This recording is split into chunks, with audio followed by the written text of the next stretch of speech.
तो मतलब कौमी असम्बली और सूबाई असम्बली नहीं 104 का ऐवान था उस वक्त, तो अब वो ऐवान जो है वो कम हो के 100 पे और अब 96 पे आ जाएगा। तो मतलब कौमी असम्बली और सूबाई असम्बली के जो मेंबरान हैं उन्होंने वोट डालने हैं, कितने 1100 मेंबरान हैं, 1100 वोट हैं, तो इसको देखने को कोई प्रॉब्लम नहीं हो सकता था।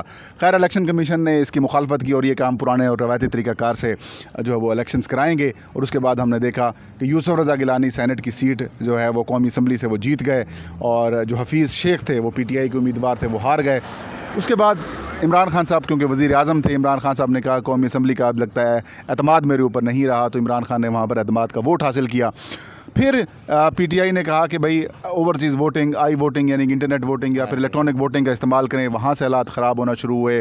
फिर फैसल वाडा को डिस्क्वालीफाई कर दिया, फिर इमरान खान के ख़िलाफ़ कार्रवाई शुरू कर दी, फिर यूसुफ रज़ा गिलानी के बेटे की वीडियो सामने आ गई जिसके अंदर वो PTI के MNAs को ख़रीद रहे थे। तो इलेक्शन कमीशन और PTI के दरमियान जो लड़ाई और महाजरा आई है वो बढ़ना शुरू हो गई। PTI ने फिर फवाद चौधरी, असद उमर को टास्क दिया कि आप इनके ख़िलाफ़ जो है वो प्रेस कॉन्फ्रेंस करें। उन्होंने प्रेस कॉन्फ्रेंस की, फिर इनके ख़िलाफ़ कार्रवाइयाँ शुरू हो गई। इसी दौरान आज़म सवाती को भी बुलाया गया, फवाद चौधरी को भी बुलाया गया, फिर मामला वो ख़त्म हुआ, फिर दोबारा मामला शुरू हो गया। तो फिर इमरान खान साहब के ख़िलाफ़ भी काम शुरू कर दिया गया। अब इमरान खान को कई महीनों से बुलाया जा रहा था, इमरान खान साहब नहीं आ रहे थे। आज इमरान खान साहब पेश हुए हैं। इमरान खान साहब कुर्सी के ऊपर बैठे रहे हैं। उन्होंने अपने काला चश्मा जो है वो उन्होंने पहना हुआ था, वेस्ट कोट भी पहनी हुई थी, और बैठे हैं अपने वकीलों के साथ गपशप करते रहे। जब इमरान खान साहब अंदर हुए कमरा अदालत में, मैं भी वहाँ पर मौजूद था, तो इमरान खान साहब ने कहा कि आज तो सारा क्राउड जमा है।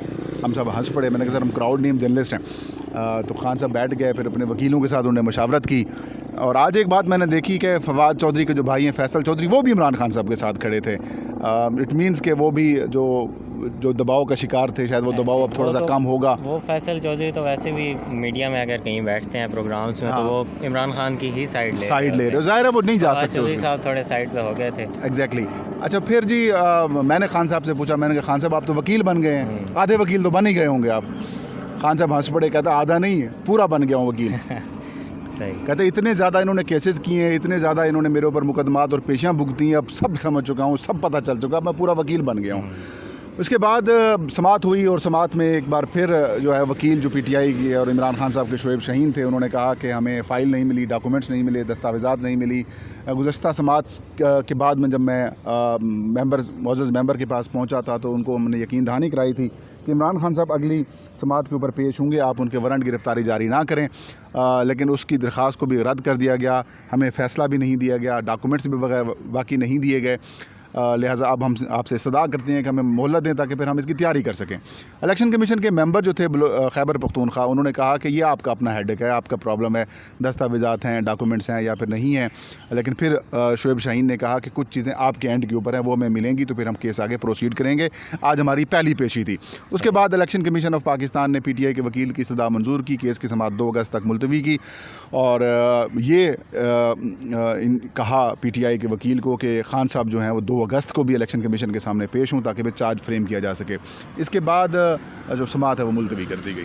सही। अच्छा अब बताइएगा कि जो आपने ट्वीट भी किया है एक सहाफ़ी के हवाले से कि कैसे आज फिर एक बार एक और सहाफ़ी ने तैयब बलोच बनने की कोशिश की, एक बार फिर जो है वो बदतमीज़ी करने की कोशिश की गई है, तो वो क्या माजरा था, वो ज़रा बताइएगा। जवाब बिल्कुल ऐसा हुआ कि कल क्योंकि मैं सुप्रीम कोर्ट के अंदर मौजूद था, लेकिन मैं कोर्ट रूम के अंदर मौजूद नहीं था जब तैयब बलोच की जानिब से ये बदसलूकी या फिर बदतमीज़ी की गई है।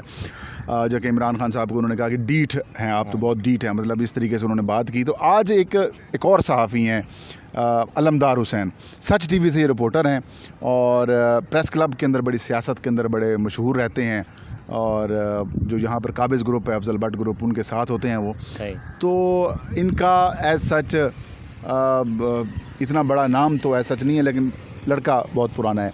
तो आज उन्होंने भी शायद तैयब बलोच बनने की कोशिश की, और एक बड़ा बुरा फिनोमिना इस वक्त इस्लामाबाद और पाकिस्तान की जर्नलिज्म के अंदर आ चुका है कि आउट पटांग किस्म का सवाल करो मशहूर हो जाओ, कोई आपको रिएक्शन शो कर दे तो फिर आप मशहूर हो जाओ। एक पुराना टैक्टिक है, लेकिन यहाँ पर आजकल ज़्यादा मशहूर हो रहा है। तो आज भी जब खान साहब समाअत मुकम्मल होने के बाद जब सीढ़ियों से उतर कर अपनी गाड़ी की तरफ जा रहे थे, तो अलमदार हुसैन ने उनसे सवाल किया कि खान साहब फिर यू टर्न लेंगे, फिर यू टर्न लेंगे। एक सवाल एक दफ़ा कर लिया, तो फिर इमरान खान ने कहा हाँ लूँगा, हाँ लूँगा। उसके बाद इसने दोबारा दोहराया,